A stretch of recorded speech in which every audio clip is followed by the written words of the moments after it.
New inventory items. New inventory, which means something that we've not had before. We want to introduce. This is the procedure. Number one is that the user department initiates the purchase request and creates a product specification. You can see that this is very important. Create a product specification. Then the materials manager obtains quotes. What they mean by material manager here now, the purchasing units.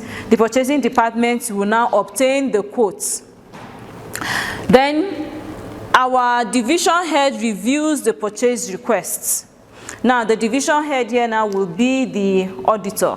Our chief internal auditor reviews the request. Then the financial controller, it moves to the financial controller who now approves budget. All right?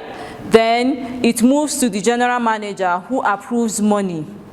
Then the purchasing unit creates the inventory item. And the purchasing unit creates the purchase order, which means that the item has to enter into the system as a new inventory before they even buy it. So once the approval has been obtained from the audit unit, from the financial controller, from the GM, the first thing to be done for that new item is to create it.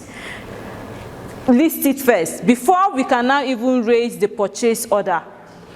All right? Then the purchasing units can now order the products or call the supplier to supply. So are we okay with this flow chart? Yes. For something new?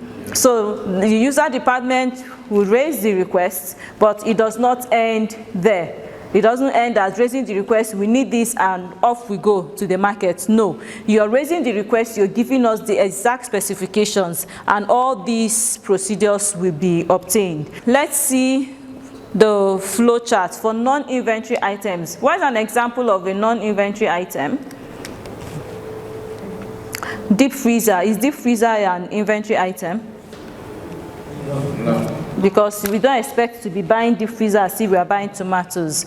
So now let's assume that we want to buy deep freezer, which is a non-inventory item. It's not something that the store is supposed to keep. Or service. Or service. Thank you very much. Now, initiate a purchase request. Now, there's a difference between a purchase request and a purchase order. Request is a request. All right? Which means that nobody is supposed to be paid using a request. Is that not so? So the user department initiates a purchase request. Then the purchasing unit obtains quotes. The audit unit reviews the request. It goes to the financial controller to approve the budget. Then the general manager approves the money to be spent. Then what happens? The purchasing unit goes straight to create what? The purchase order. All right? And the item is ordered. So the difference between this non-inventory and the inventory item is what? Creation of it. Thank you very much. Creating it and entering into the system, that is the only difference. So that particular step is missed because you just buy the item and we use. It's not something that we would keep buying. So is that clear? For new inventory item and for non-inventory item. Now let's go to the next flow chart. This is the purchasing flow chart for food and beverage items. Food and beverage items. The purchasing officer prints purchase lists. So you can see that the user department is not even consulted here, because there is already a reorder level, which the system is supposed to tell us. So if the system is telling us that our reorder level we are supposed to reorder, it means that the purchase is supposed to begin from who? From the purchasing unit, no longer the user department. Are we clear on that? So you can see that it's starting from the purchasing officer who prints purchase lists. Then the store clerk, commissary chef, checks physical stock. And this is a smart step. You know why? Because the system generates automatically. Is that not so? That we are supposed to buy 50 more items. Meanwhile, the person who has requisited and has used up knows exactly what is available. So this particular step is a confirmation between what the computer has directed us to do and the physical stock on ground.